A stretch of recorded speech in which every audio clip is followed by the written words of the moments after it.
Parasomnia presenta 10 relatos de terror que quizás no conocías. Parte 2. Punta Indio. Decidí ir al pueblo bonaerense de Punta Indio ante una serie de rumores. Este pueblo de tan solo 600 habitantes, ubicado a 200 kilómetros de la ciudad de Buenos Aires, es un lugar tranquilo, atractivo por su belleza natural. Y al llegar pude hablar con algunos lugareños que me contaron, confirmándome, que en la noche a veces se veía un espectral barco en llamas que aparecía de la nada a unos 500 metros de la costa en las cercanías de un camping llamado El Descanso. Los testigos afirmaban haber oído gritos de ayuda provenientes de la nave. También se hablaba de una desconocida agrupación nazi, la secta del Poseidón, responsable de haber enterrado por los años 40 un tesoro constituido por barras de oro en los subsuelos del antiguo hotel argentino, que ya estaba en ruinas en ese momento y luego fue derribado. Decían que era común ver sombras y presencias en las ruinas de ese hotel. Algunos investigadores, utilizando equipos especiales, verificaron que especialmente allí había actividad paranormal. Dicen que frente al río, por la noche, suelen observarse en el cielo extrañas fuentes luminosas. Se pueden escuchar gritos de personas, como si se encontraran en medio de una pelea. Asimismo, se ven luces que aparecen con forma de esfera desde lo profundo del agua. Una pareja de novios que estaba en el lugar pescando vio en la noche una potente luz color naranja que se elevó del río. Se habla también de un pez linterna que ha aterrado a varias personas en toda esa zona de la bahía de San Borombón. Algunos pueblerinos lo bautizaron de esa forma, el pez linterna, por el efecto luminoso que genera en el agua. Los pescadores señalan que han visto una luz zigzagueante que surca a pocos centímetros de la superficie y a la que algunos aseguran haberla visto saltar fuera del agua. Numerosos son los testimonios de personas que aparecen año tras año contando la misma historia. Luego de escuchar estos relatos, decidí quedarme hasta el anochecer observando la costa. Y a eso de las 22:30 horas, escuché el sonido de una campana, lo escuché muy nítido y venía río adentro. Luego sentí voces, ruidos de lamentos y finalmente se hizo presente algo que parecía un navío en llamas y pocos segundos después se desvaneció. El lobizón. ¿Qué es el luisón? Les contaré una experiencia que tiene que ver con el llamado lobizón en Europa, luisón en el norte argentino. Me encontraba haciendo un trabajo en Villa Mercedes, San Luis, y una noche decidí salir a caminar. Era una noche de invierno de 1997. Luego de un par de cuadras, no se veía nadie en la calle y me sorprendió un aullido muy fuerte. No alcancé a ver nada a mi alrededor, pero instintivamente apuré la marcha. Un nuevo aullido se escuchó, proveniente de una bocacalle, y casi corriendo llegué a la esquina y mientras tomaba un respiro me di vuelta. Media cuadra detrás de mí se alcanzaba a ver una silueta espeluznante, como un animal grande y deforme, con mucho pelo que se movía muy extrañamente y parecía estar acechándome. Luego de distinguir sus fauces abiertas y espeluznantes, no esperé a ver nada más y aterrado corrí hasta el hotel. Al entrar, el conserje, al ver mi estado, me preguntó qué había pasado y brevemente le conté lo que acababa de ver. Entonces me dijo, venga a sentarse un rato, y me relató esta historia. En las noches de luna llena, los perros suelen ladrar de miedo y sus aullidos erizan la piel anunciando la presencia de una entidad que no es humana ni animal. Se trata del luisón, un hombre que se transforma en lobo. Según una leyenda guaraní, nacida en el norte del país, Luisón era el séptimo hijo de Tau y Queraná y llevaba una maldición que pesaba sobre sus padres. Este hijo, cada luna llena se convertía en lobizón, mitad lobo, mitad humano. Y este mito estaba tan extendido y considerado como cierto que muchas familias sacrificaban su séptimo hijo para liberarlo de esa maldición.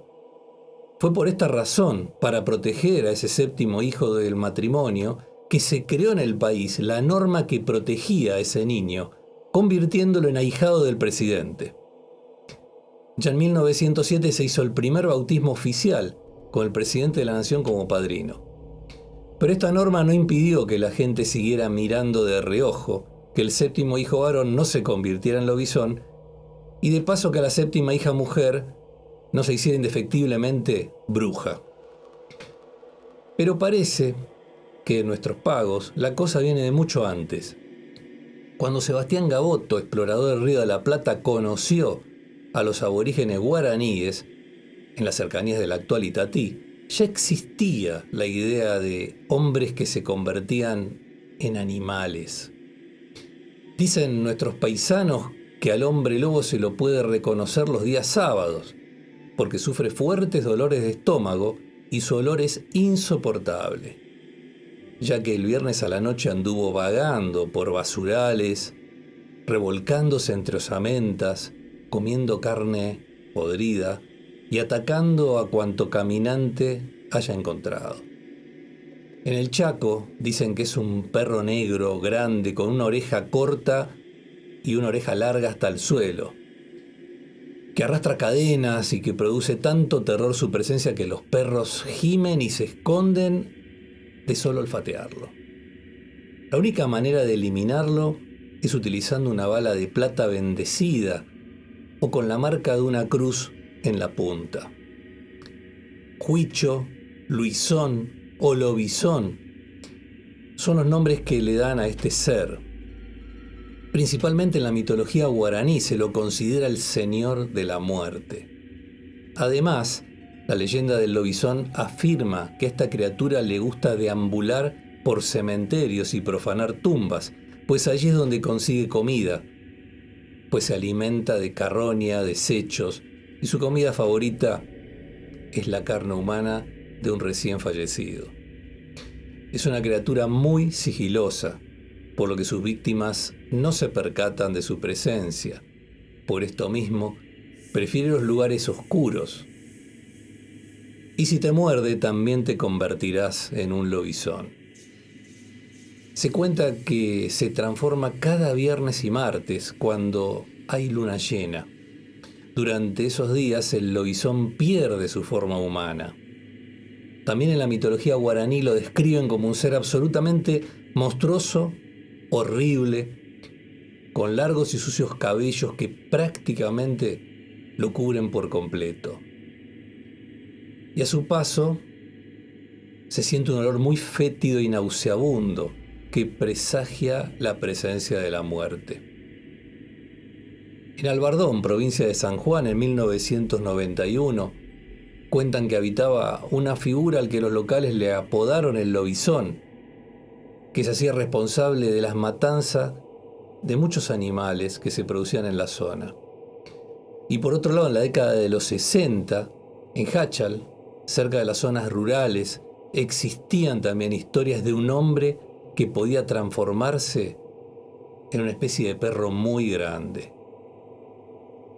Luego de escuchar esto y algo más tranquilo, fui a mi cuarto. Por la ventana se observaba una hermosa luna llena.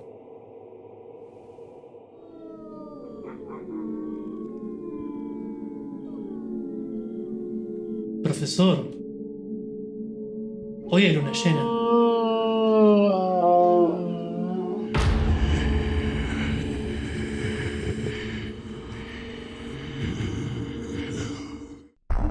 Hornet Spook. Hay una carretera rural de unos 6 kilómetros de largo, apodada el Paseo del Diablo, queda justo al lado de la antigua Ruta 66, en el extremo noreste de Oklahoma, Estados Unidos. Y es un misterio paranormal que ha desconcertado a los buscadores de espíritus durante más de 100 años. La Hornet Spotlight es una misteriosa esfera luminosa del tamaño de una pelota de baloncesto y que recibe el nombre de la antigua ciudad de Hornet y aparece en el cielo nocturno al menos desde 1881. Nadie sabe qué significa esta peculiar y extraña bola de luz, de dónde procede o de qué está compuesta. El cuerpo de ingenieros del ejército norteamericano manifestó que se trata de una luz misteriosa de origen desconocido. Se mueve girando y balanceándose, como si se tratara de un farol sostenido por un fantasma danzante. Personalmente viví esta experiencia.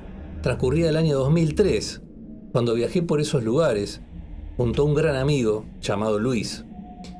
Y atraídos por el misterio de la Ruta 66, llegamos a este lugar, a Hornet, y estacionamos el auto a un costado de la carretera en la quietud y oscuridad de una fría noche. Esperamos durante casi una hora en esa oscuridad y entonces comenzó el fenómeno. Primero apareciendo una luz esférica del tamaño de un huevo, pero fue variando hasta que a veces parecía tan grande como un globo de piñata. Se acercó a unos 100 metros aproximadamente y desapareció. Tenía un color amarillento y luego anaranjado. Existen gran cantidad de relatos sobre esta luz que aparece en Hornet, y pocos se ponen de acuerdo en cuál es su causa. Algunos creen que se trata de un fantasma, de un jefe indio asesinado. Otros dicen que es el espíritu de una doncella Cuapau que se ahogó en el río cuando su esposo guerrero murió en una batalla.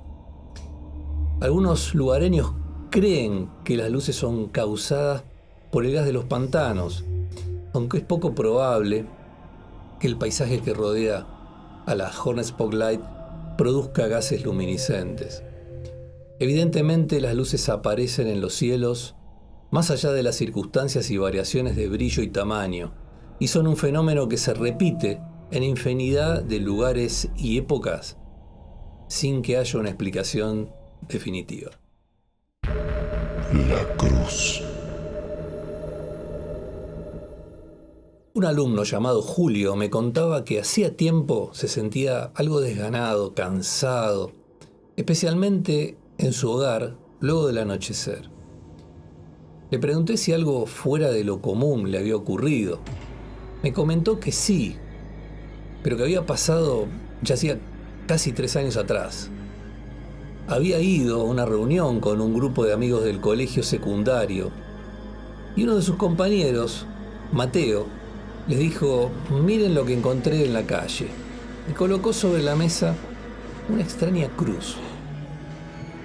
La miraron un rato, no parecía algo valioso, y al rato comenzaron a hacer bromas. Uno de ellos se puso la cruz desatado de un objeto metálico que estaba atada con un trozo de hilo. Estaban haciendo burlas cuando se detuvo de pronto muy serio, tocándose el pecho donde tenía la cruz. Dijo que algo le estaba quemando la piel y con movimientos rápidos se sacó la cruz y la dejó en la mesa. Nosotros la tocamos y sí, parecía estar caliente. Julio la tuvo un rato en la mano y decidió colocársela. En menos de un minuto sintió que la cruz quemaba su piel. Incluso le dejó una marca que duró un tiempo. Le preguntaron entonces a Mateo dónde exactamente la había encontrado. Él no estaba seguro. Creía que en una vereda frente al cementerio. Dicho esto, Julio me comentó que él había guardado esa cruz, ya que nadie la quería, y que debería estar en algún cajón de su escritorio. Incluso me ofreció buscarla si me interesaba y traerla para verla. Así que pocos días después, Julio vino a visitarme trayendo consigo el misterioso objeto en una cajita de cartón. Le propuse, si no se oponía, hacer una prueba con la cruz. Por supuesto, me dijo. En realidad, no quiero tenerla más. Se la regalo. En ese momento, supe que tal vez Julio había sufrido alguno de los efectos nocivos de este que parecía ser un talismán evidentemente maldito. Y era momento de tratar de anular esa malignidad. Por lo tanto hice un círculo de sal marina alrededor de la caja, invité a Julio a realizar unas oraciones y luego rocié la cruz con un extracto de hierbas y agua bendita. De inmediato, la cruz comenzó a deshacerse como si la hubieran sumergido en ácido. Se olía un olor fétido e irrespirable que inundó la habitación a tal punto que tuvimos que salir del cuarto. El mismo estaba lleno de un humo denso y hasta rojizo. Al regresar no quedaban vestigios de la cruz. Días después Julio me comentó que en su casa ya no sentía la opresión que tanto le preocupaba.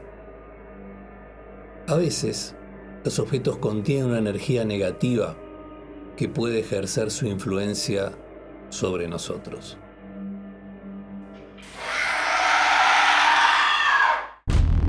La viuda de Río Turbio.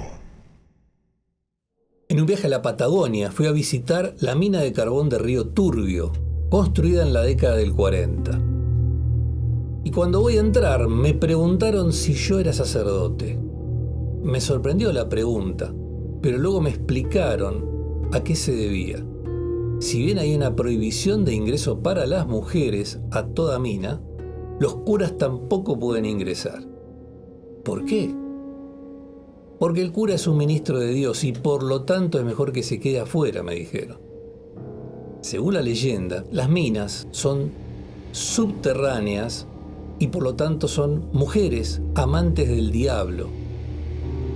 En ese lugar los mineros saben que están cara a cara con el maligno y con la mujer de Satanás. En algunas minas de Bolivia se puede ver alguna figura del maligno. Fuera de la montaña, están en libertad de creer en Dios y adorarlo, pero dentro todas las relaciones cambian. Por otro lado, los mineros, antes de entrar a la mina, se encomiendan a Santa Bárbara, protectora de los mineros. Su historia se remonta al siglo III después de Cristo, cuando el Imperio Romano sufría problemas económicos por los costos que le insumía mantener su poder y el politeísmo comenzaba a ser cuestionado por los cristianos. Bárbara era hija de un tal Dioscoro y ambos vivían en Nicomedia, un territorio que hoy corresponde a Turquía. Bárbara se había hecho cristiana y Dioscoro, su padre ferviente idólatra, hizo todo lo posible porque su hija abandonara la religión del enemigo. Finalmente la condenó a una muerte lenta que él mismo ejecutó. Pero al bajar de la colina, y en un día de sol, un rayo le cayó y lo mató. Fue el castigo del cielo. Y esto convirtió a Bárbara en protectora de los hombres frente a rayos y truenos. En 1448, un holandés llamado Enrique, devoto de Santa Bárbara, quedó atrapado por las llamas en un incendio. Y luego de invocar a la santa pudo sobrevivir. Desde entonces, los bomberos, los que trabajan en canteras, los que guardan alguna relación con el fuego y los explosivos, la tienen como patrona. Por eso es patrona de los mineros. En el interior de la mina, los trabajadores se encomiendan a ella para salir con vida de cada jornada. Dentro de la mina corren leyendas de aparecidos y de viudas negras como esta. Hace muchos años, sin fecha estimada o probable, en tiempos en que la seguridad en el interior de una mina era precaria, los derrumbes y accidentes eran muy frecuentes. En esa época sucedió que un día las vías que sostenían el techo no soportaron la presión y se derrumbaron. Y la muerte se llevó la vida de un minero. Su esposa, que lo esperaba en su hogar, al no verlo regresar, fue a buscarlo hasta la misma boca de la mina, donde los compañeros de su marido estaban realmente conmocionados y comentaban los detalles del accidente sin advertir la presencia de la mujer. Ella, desesperada, entró en la mina para rescatar a su esposo, pero un segundo derrumbe la sorprendió y la mujer falleció. De allí en más, el fantasma de una mujer vestida de negro suele aparecer en el interior de la mina. Dicen que es el espíritu de la viuda en busca de su esposo. Se presenta a los mineros cuando se encuentran solos y algunos creen que cuando aparece es presagio de accidentes, desgracias y muerte. Lo cierto es que la viuda negra está allí, buscando eternamente a su esposo muerto en la oscuridad de la mina.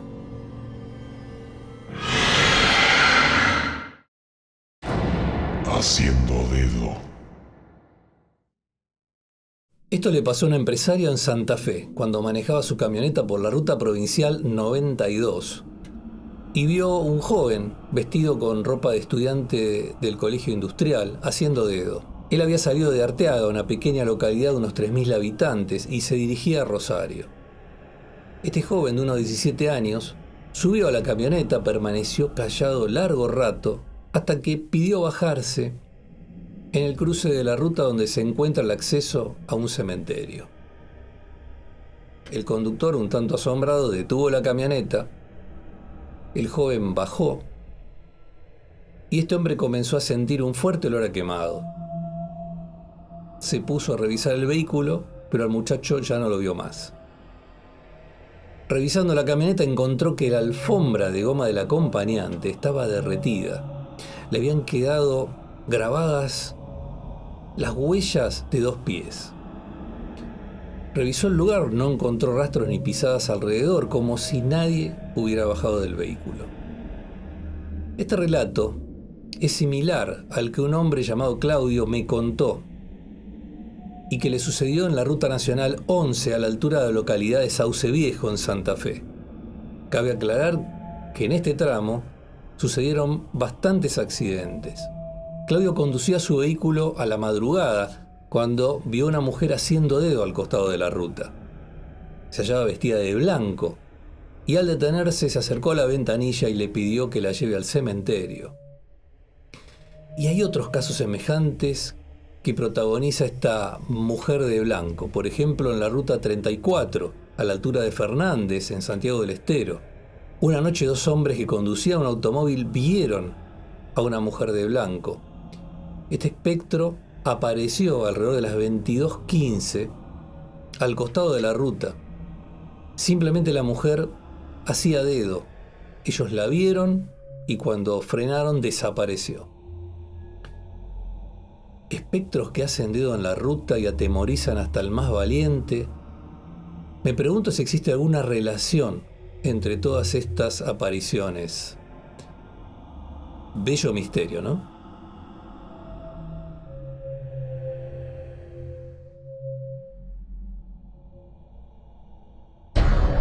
El familiar. El familiar es el perro del diablo. O tal vez el diablo mismo. Negro como la oscura muerte, feroz como un dragón. Sus ojos desprenden llamaradas de fuego y sus garras tienen la fuerza de muchos hombres. Y su hambre solo puede ser saciada con la vida de una persona, en este caso de un peón, una vez al año. Las historias cuentan que por esta razón, los patrones de los ingenios o capataces que han hecho un trato con el diablo a cambio de la prosperidad del negocio, tenían que entregarle uno de sus obreros para que el familiar se lo comiera. Generalmente se tragaba al infortunado peón en los sótanos del ingenio o en alguno de sus cuartos, allí donde habitaba este diabólico ser. A veces el patrón mandaba a un obrero a buscar herramientas a esas habitaciones donde lo estaba esperando el perro del demonio y nunca más volvía a salir. Por esta razón, si algún trabajador desaparecía, se decía que había sido el familiar. A veces este monstruo se tragaba a algún trabajador que había discutido con el jefe por cuestiones de dinero o políticas. Estos solían ser los más deliciosos para el perro del diablo, pero especialmente servían como ejemplo para que ningún otro obrero se le ocurriera tener la osadía de discutir con el patrón. No existía manera de matar al familiar. Si uno se encontraba con este perro y quería clavarle el facón, encontraba que eso era imposible. En cambio, si llevaba un rosario o una cruz consigo, el perro no lo mataba. A lo sumo salía un poco lastimado, pero nada más. La leyenda del familiar Es muy conocida en el norte de nuestro país y muchas personas dicen haberlo visto e incluso escapado de sus garras. Tal es el caso de un obrero que se encontraba en una loma cerca de un ingenio en el norte de Salta y tuvo que ser trasladado al hospital luego de ser arrastrado hacia el interior de un canal. Sus compañeros afirmaban que desde hacía varios días se producían apariciones del perro familiar, quien viene a la tierra para llevarse un alma. Un grupo de trabajadores aseguró haber visto espectros y expresaron su temor por el regreso del demonio. La leyenda del familiar se extiende por Tucumán, Salta, Jujuy, y quienes creen en ella aseguran que el diablo se corporiza en un animal negro enorme al que puede verse claramente paseando por entre los cañaverales en noches de luna llena. Se dice que para evitar ser devorado se debe usar crucifijos grandes en el pecho, llevar rosarios atados al cuerpo y un puñal bendecido y de plata.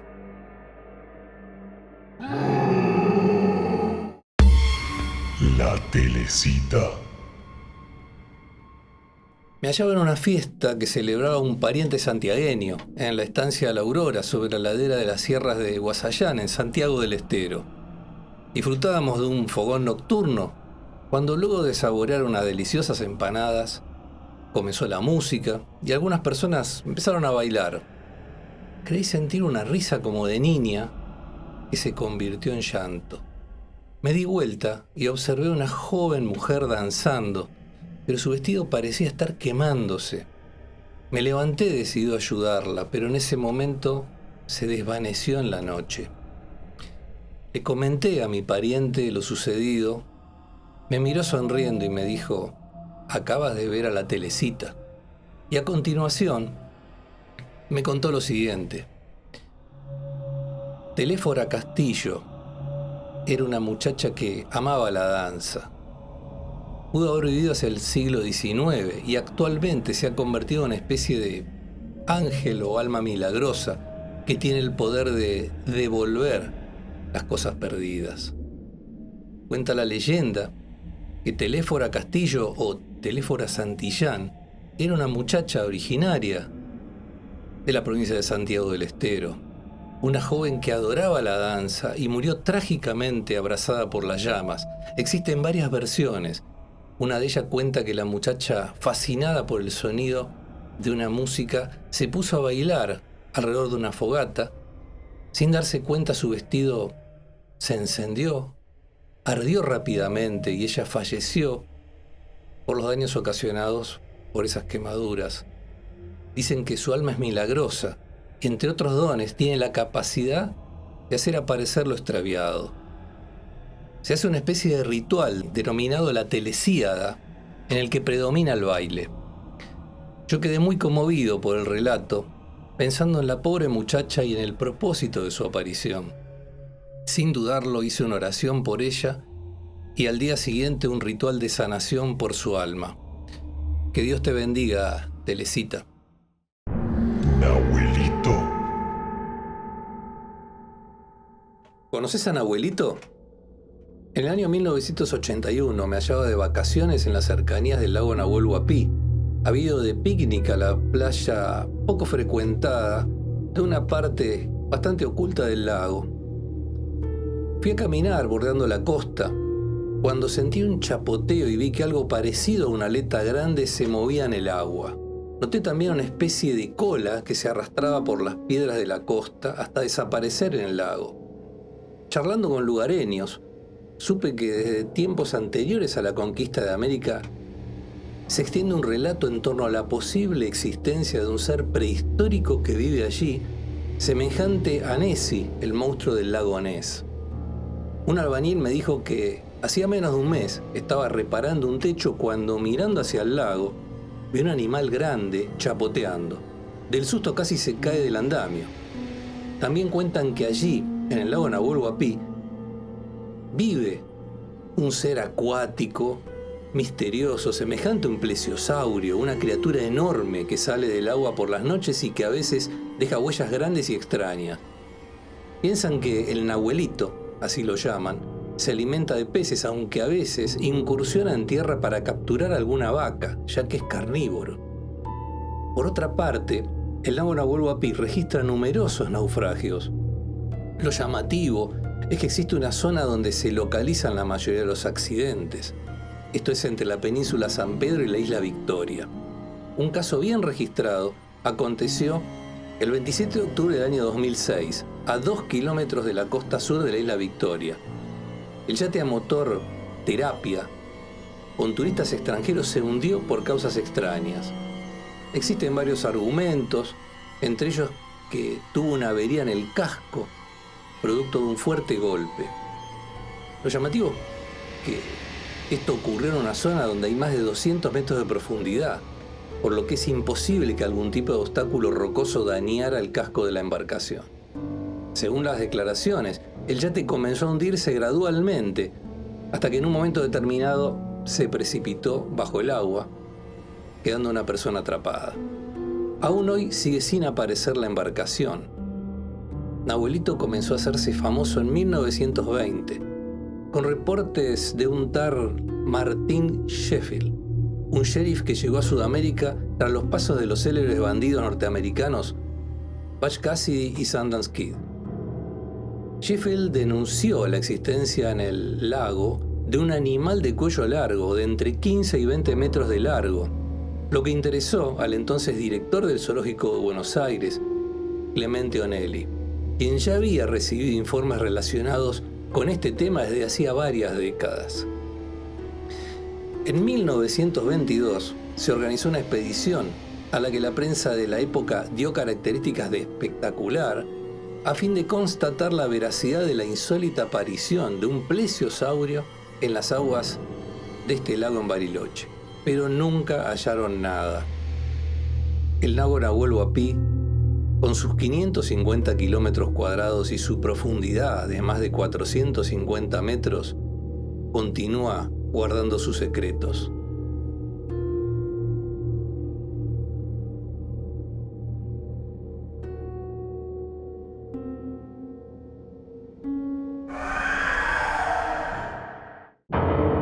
Las meigas. ¿Has visto a la bruja? Cuidado que no sea una meiga. Eso me decía cuando era niño la dueña del almacén del barrio, una anciana gallega, y años después le pedí que me explicara a qué se refería con la palabra meiga. Y hablando en voz baja me contó lo siguiente: una meiga es una mujer con conocimientos de magia y artes ocultas. La palabra meiga proviene del latín magicus y se emplea sobre todo en Galicia para referirse a una persona que posee poderes extraordinarios. Muchas gentes se acercan a ellas para poder ser curadas gracias a sus prácticas, pero también son capaces de hacer tremendos hechizos, realizar el mal de ojo, curarlo a quienes lo tengan, saben mucho de adivinación y pueden además provocar otros males. La figura de la meiga es algo así como una mujer de aldea con cierta edad, pero hay muchos tipos de meigas, cada una con poderes diferentes. Las más conocidas son las agoreiras. Estas meigas envejecen prematuramente, pero viven muchísimos años. Las brujas callejeras. Se trata de unas brujas que se dedican sobre todo a vigilar a sus vecinos en sus casas, controlando quiénes entran y salen de las mismas. Las cartucheiras. Su especialidad consiste en ser expertas echadoras de cartas, logrando vaticinios que siempre se cumplen. Las hechiceras son meigas que suelen vivir cerca de los ríos y riachuelos. Su aspecto es el de una mujer anciana y su presencia no la delata, pues su apariencia es normal. Utiliza su voz, una voz hermosa, para realizar cantos con los que capta la atención e hipnotiza a los jóvenes que pasan cerca del río. Los atrae hacia su interior hasta que finalmente terminan por morir ahogados. También existen las mujeres loba. Son unas meigas que han nacido en Nochebuena o Viernes Santo, o son la séptima hija de una familia donde todas las hijas son mujeres, pudiendo transformarse en lobas. La marimanta es la meiga que lleva una bolsa, roba a niños y los hace desaparecer. Su aspecto es el de una anciana fea y encorvada que porta sobre su espalda jorobada una bolsa o saco, pidiendo humildemente limosna. Meigas chuchonas son posiblemente las más peligrosas, pues su apariencia puede cambiar e incluso transmutar en animales como abejorros, insectos e incluso vampiros. A veces se presentan con diferentes rostros. Su intención es asaltar a los niños para robarles su sangre y grasa corporal, que luego utilizarán para elaborar pociones y ungüentos. La meiga de los dientes verdes es una bruja que tiene los dientes verdes y roba a niños para hacer con ellos filtros, cremas o en ocasiones para comerlos. La bedoira, esta es una meiga bastante atractiva, son las más hermosas y agradables. Su principal habilidad consiste en tener una gran capacidad adivinatoria, además de ser muy eficientes en el contacto con el más allá. Ellas hacen de intermediarias para que los interesados en ello puedan saber de fallecidos, si están en el cielo, en el purgatorio, o si todavía están penando. Otra meiga es la llamada voladora. Son meigas capaces de volar y hacer piruetas acrobáticas en el cielo. También muy peligrosas son las huaxas asturianas, brujas que poseen un solo diente con el que chupan la sangre de sus víctimas. ¿Existe alguna protección contra ellas?, le pregunté, temeroso. Las brujas, en este caso las meigas, son seres a los que conviene evitar, me dijo. Existen diferentes amuletos como para defenderse de ellas, como por ejemplo colocar una escoba dada vuelta tras la puerta de la entrada, llevar un diente de ajo colgado del cuello, tener en casa ramas de olivo o laurel bendecido el Domingo de Ramos, tener algún colmillo de animal o una piedra negra entre tus ropas, poseer en forma de colgantes o pectorales trozos de minerales o ámbar, distintas piedras. Si están consagradas, pueden rechazar las maldiciones y encantamientos de estos peligrosos seres.